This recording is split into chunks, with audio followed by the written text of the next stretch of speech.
Meus queridos, muita luz na nossa estrada, muito amor na nossa vida, mas um momento de muita paz.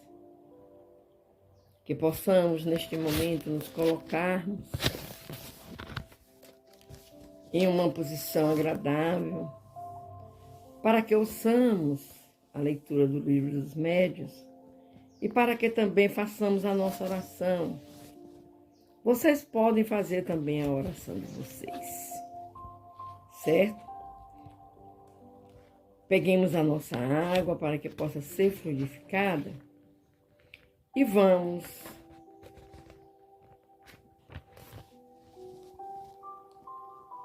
estar pensando nos nossos amados que precisam da oração, da paz. Dando continuidade à leitura do Livro dos Médiuns, capítulo 12, da segunda parte, da pneumatografia escrita direta e da pneumatofonia. É o item 148 que nós vamos ler hoje.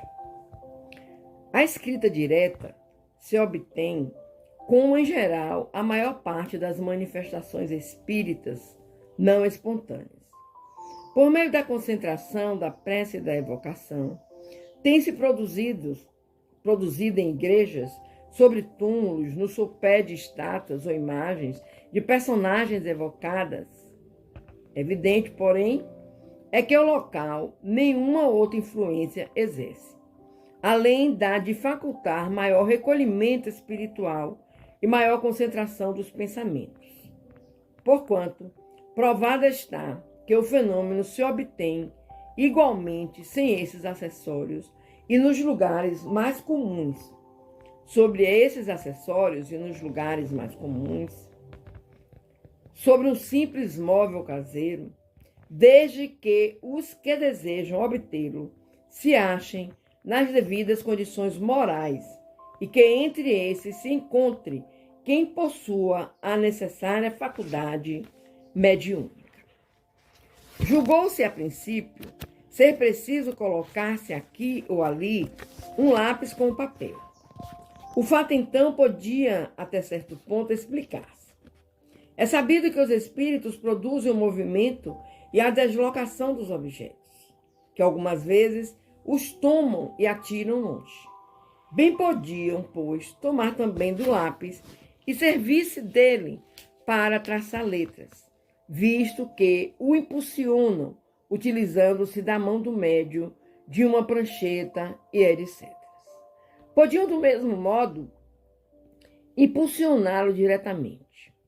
Não tardou, porém, se reconhecesse que o lápis era dispensável, que bastava um pedaço de papel dobrado ou não, para que, ao cabo de alguns minutos, se achassem nele grafadas letras.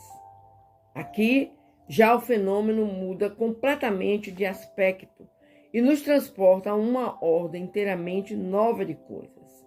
As letras hão de ter sido traçadas com uma substância qualquer. Ora, sendo certo que ninguém forneceu ao espírito essa substância, segue-se que ele próprio a compôs. De onde a tirou? Esse o problema. Quem queira reportar-se às explicações dadas no capítulo 8, na questão 127 e 128, encontrará completa teoria do fenômeno para escrever dessa maneira.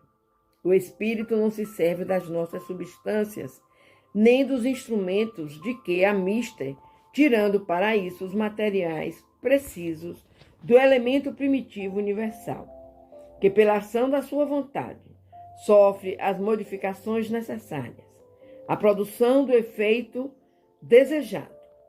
Possível lhe é, portanto, fabricar tanto o lápis vermelho, a tinta de imprimir, a tinta comum, como o lápis preto, ou até caracteres tipográficos bastante resistentes para darem relevo à escrita, conforme temos tido ensejo de verificar. A filha de um senhor que conhecemos menina de 12 a 13 anos, obteve páginas e páginas escritas com uma substância análoga ao pastel. Tal resultado, 149 agora, meus amigos. Tal resultado a que nos conduziu o fenômeno da tabacaria, descrito no capítulo 7, número 116, e sobre o qual nos estendemos longamente, porque nele percebemos oportunidade para prescrutarmos uma das mais importantes leis do Espiritismo. Lei cujo conhecimento pode esclarecer mais de um mistério, mesmo do mundo invisível, do mundo visível. Assim é que de um fato aparentemente vulgar pode sair à luz. Tudo está em observar com cuidado, e isso todos podem fazer como nós, desde que se limitem a observar os efeitos, sem lhes procurarem as causas. Se a nossa fé se fortalece de dia para dia, é porque compreendemos.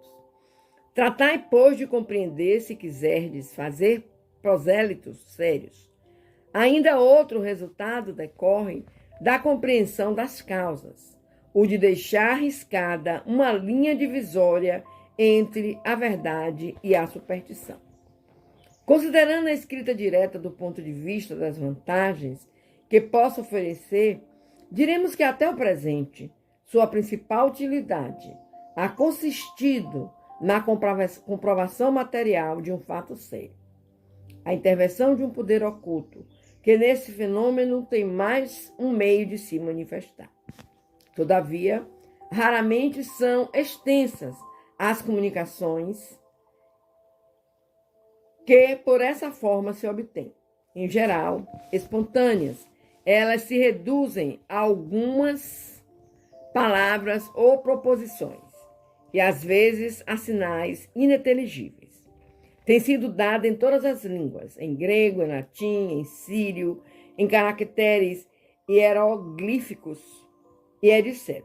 Mas ainda se não prestaram às dissertações seguidas e rápidas, como permite a psicografia ou a escrita pela mão do médium. Meus queridos, vocês possam ver que a cada leitura nós vamos nos aprofundando no conhecimento maior de todas as coisas ligadas a esse ato da escrita, das pancadas dos espíritos. Amanhã continuaremos a leitura e iremos compreendendo mais e mais. Gratidão, Senhor. Vamos conversar com Deus. Senhor, fazei de mim um instrumento de vossa paz. Onde houver ódio, Senhor, que eu leve o perdão. Onde houver discórdia, que eu leve a união. Onde houver dúvidas, meu Deus, que eu leve a paz. Que eu leve a fé. Onde houver erro, que eu leve a verdade. Onde houver desespero, que eu leve a esperança. Onde houver tristeza, que eu leve a alegria. Onde houver trevas, que eu leve a luz. Que eu seja a luz. Ó Mestre, fazei com que eu procure mais consolar que ser consolado, compreender que ser compreendido, amar que ser amado. Pois é dando que se recebe, é perdoando que se é perdoado, e é morrendo que se vive, que se nasce para a vida eterna. Que assim seja. Obrigado, Senhor, pela vida. Obrigado, Senhor, pelos ensinamentos. Obrigado, Senhor, por sermos teus filhos e por estarmos recebendo constantemente o teu amor.